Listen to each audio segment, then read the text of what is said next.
We all have dreams and aspirations of what we want to be when we grow up: a doctor, an astronaut, a scientist. But at what point do we realize and accept that for the vast majority of people, the likelihood of achieving something so lofty is slim at best? Again, for most of us, we accept the crushing blow of reality with our heads low, nurse our wounds, and move on with our bleak lives. But what about those who cannot discern reality from fantasy so easily? Where are the lines drawn, if they even exist at all? And how will they react when the world simply stops acknowledging their futile efforts? Would such a person go quietly into the night, or will they give a fateful demonstration of their perceived talents that will leave an indelible impression upon all who bear witness? Excision is a 2012 psychological horror film written and directed by Richard Bates Jr. It is a fairly obscure film, but in my humble opinion, is woefully overlooked. The film follows a girl named Pauline, a disturbed 18-year-old girl who has an almost overpowering fetish for blood, death, and corpses. From the outset of the film, the audience is introduced to one of Pauline's dreams, wherein she almost always finds herself in a morgue-like setting of hyper-intense fluorescent lighting, medical wrapping, and bloody bodies. Pauline clearly derives sexual satisfaction from these dreams that would almost certainly disturb anyone else, a fact she's clearly aware of. After meeting Pauline, we are shown the rest of the family, and despite Pauline possibly being the only member of the family who was psychologically disturbed, we see that the family itself is no less dysfunctional. Pauline's mother and father could not be more ill-suited for each other, and the strain on their marriage is apparent. Pauline's sister has cystic fibrosis and can barely breathe most days. Pauline's mother is a strict Christian who dominates the family with an iron will, but her love for her children is apparent, even if it is not always shown to Pauline. Throughout the opening of the film, Pauline is revealed to be nothing less than a pariah in high school. She asks awkward questions in biology class, takes delight in repulsing the more conventional, popular students, and revels in mocking her church counselor, a priest who clearly sees her as hopeless and beyond salvation. To Pauline, all of school and social life is nothing more than a distraction from her true calling, being a surgeon. Aside from a few corporeal desires, Pauline focuses on nothing else but the pursuit of this goal. However, when her fantasies finally become too intense to remain confined to her dreams, she chooses a fellow student named Adam to lose her virginity to.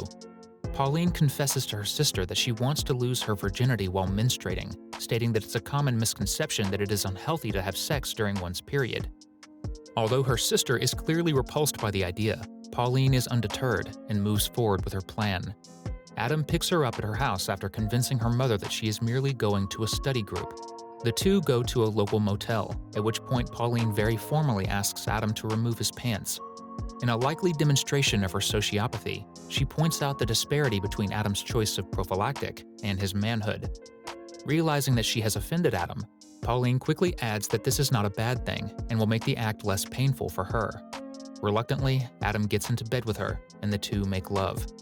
During the act, her true desires flash across the screen in waves of blood, a bold allusion to her menstruation, which Adam clearly does not yet realize is occurring.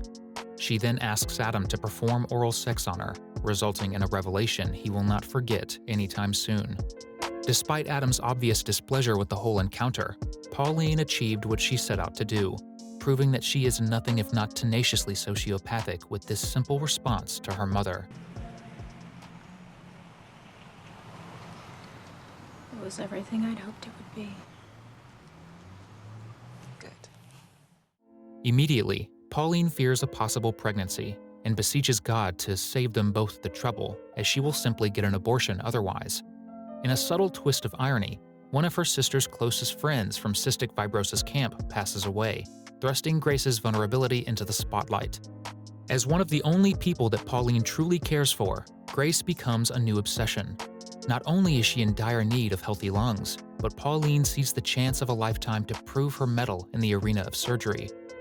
Seemingly emboldened by her new inspiration, she severs ties with her religious therapist and becomes noticeably more confrontational with people with whom she dislikes. In the locker room, two popular high school girls attempt to intimidate Pauline over her encounter with Adam, eventually accusing her of lacking feminine qualities. While Pauline does an exceptional job of standing up to them, her self-esteem takes a blow. She begins to contemplate self-surgery as a means of feeling more comfortable in her skin, a sign that she is becoming more confident in her perceived abilities. After an awkward experience at a cotillion event, the cracks of the family begin to show. Pauline is a black sheep who no one truly understands. Grace's cystic fibrosis seems to be worsening, her cough becoming more consistent. Their mother is at a loss of how to connect with both of her children, and their father is seemingly an empty shell, worn down from years of unhappy marriage and difficult parenting. The next day at school, Pauline skips an entire day in order to go to the library to research cystic fibrosis and medicine. Her mother receives a call about her absence and confronts Pauline when she returns home. Her mother doesn't believe her when she admits the truth, and in a brazen display of her honesty, she dumps all the books she checked out onto the floor, which prompts her mother to slap her. At dinner later that evening, Pauline lashes out at her mother by throwing food all over her before running off to her room. In a heartbreaking moment of clarity for Pauline, she overhears her mother telling her father that she is unlovable, and despite all her best efforts, she cannot put up with her any longer. Pushed ever deeper into her obsession, Pauline begins to practice her surgical craft in more concrete ways, dissecting a dead bird she finds on the sidewalk. The lines between her sexual urges and professional ambitions begin to blur as she tastes the bird's blood while removing its organs. Her mother, in a last-ditch effort to find common ground with Pauline, tries to apologize for her recent behavior. However, Pauline has no interest in connecting with her mother. Pauline's bullies from school, still bitter over the escapade with Adam, deface Pauline's home in the night. Enraged, Pauline storms the school and assaults them, going so far as to bash the primary antagonist against a locker until blood spurts from her mouth. As a result, Pauline is subject to expulsion. She pleads to her mother that she has borderline personality disorder and needs to see an actual doctor. Her mother, taking her tone and claims as sarcasm, dismisses her. Later that day, Pauline carves a red cross into her arm, signaling that she is close to commencing her plan. At dinner, her mother and father, exhausted by her behavior and angered beyond discretion, call her delusional and that she will likely never achieve employment at all, let alone the lofty ambition of a medical profession. However, in a final desperate bid to help Pauline, they scrounge up enough money to send Pauline to a licensed therapist, informing her that she will go next week. Shortly afterwards, Grace suffers a severe coughing fit, sending the entire family into crisis mode. It is then revealed that Grace has been recommended for a lung transplant and needs to be placed on the list for surgery. While the family grapples with this revelation, Pauline makes preparations for her grand plan to save her sister. One night when their mother goes out, Pauline drugs her father with spiked tea and then ties him up. Then, Pauline lures a girl who often jump ropes on their street into their backyard, where she promptly subdues her with an ether rag. Last is Grace.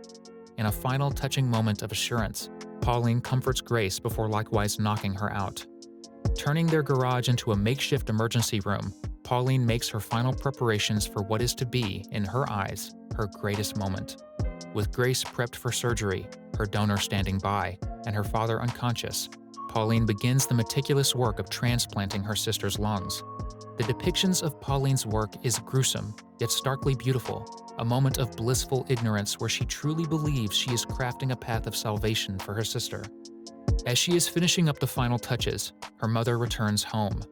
After finding their father tied up, her mother quickly locates Pauline in the garage with her patients. Nearly stunned beyond words, Pauline's mother can only stutter as Pauline urges her to appreciate the beauty of what she claims is a successful surgery. In a moment of raw emotion, of fury, despair, and conflict, Pauline's mother seizes her disturbed daughter in a vicious embrace and screams. Her wails apparently shattering the illusion, Pauline's mind collapses into fragments as she realizes what she has done. As mother and daughter scream in anguish, the screen fades to black, ripping the viewer away like an old bandage from a wound that will never heal.